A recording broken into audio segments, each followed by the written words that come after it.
ભાવનગર શહેરના રૂવાપડી રોડ પર સર્જાયેલી મારામારીનો મામલો હવે હત્યામાં તબદીલ થઈ ચૂક્યો છે। મૃતકના પરિવાર અને સંબંધીઓ દ્વારા સામેવાળા પક્ષના 3 મકાન અને 1 રિક્ષા સળગાવી તોડફોડ કરતા તંગદિલી અહીં વ્યાપી ગઈ હતી। બનાવની જાણ થતાં પોલીસ કાફલો તુરંત જ ઘટના સ્થળે દોડી આવ્યો હતો અને ચુસ્ત પોલીસ બંદોબસ્ત ગોઠવાયો। ભાવનગર શહેરના રૂવાપડી રોડ મહાકાળી વિસ્તાર એક્સેલ કંપનીની પાછળના ભાગમાં નરસિંહભાઈ પરશુત્તમભાઈ જાદવ પર હુમલો થયો હતો।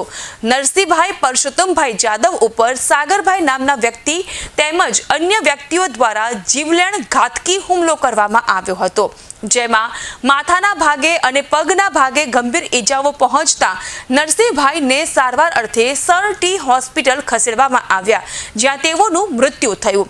ઉશ્કેરાયેલા મૃતકના પરિવારજનો દ્વારા આરોપીના ઘરે તોડફોડ કરવામાં આવી 3 મકાન અને રિક્ષા સળગાવવાની ઘટના ઘટી બનાવના પગલે તંગદિલી સર્જાઈ હતી।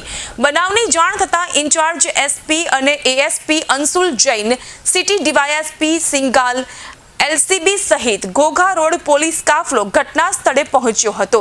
ફાયર ટીમ દ્વારા આગ પર કાબુ મેળવી લેવામાં આવ્યો અને પોલીસ દ્વારા સમગ્ર વિસ્તારમાં ચુસ્ત બંદોબસ્ત ગોઠવી આગળની તપાસ હાથ ધરવામાં આવી।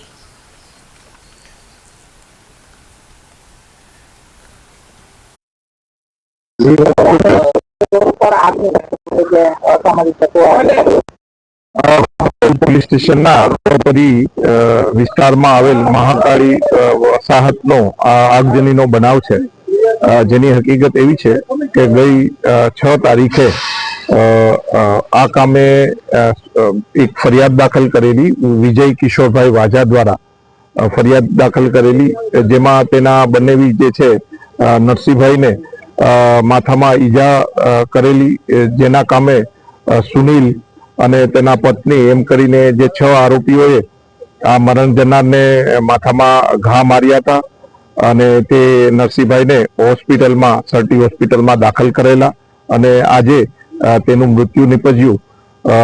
જેની વાત સાંભળી આ કામે જે ફરિયાદી પક્ષવાળા છે તેઓ એકસમ થઈ એક્ટિવા અને બીજા વાહનોમાં આવી અને જે આરોપી જે સુનિલ છે સુનિલ અને બીજા તેના 3 ઘરને આગ લગાડી છે।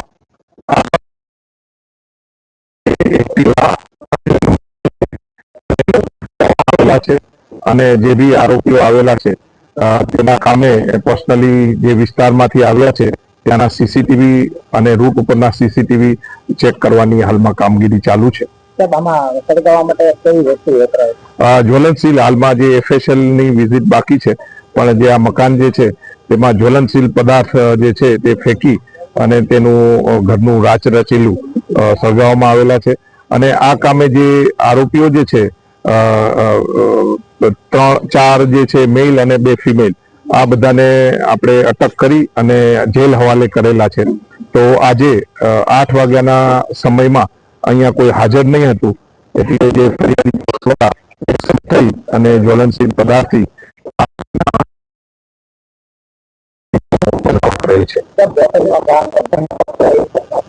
એક આગજનીમાં પર્સનલી જ્વલનશીલ પદાર્થ છાંટી અને આ જે મકાન જે છે તેને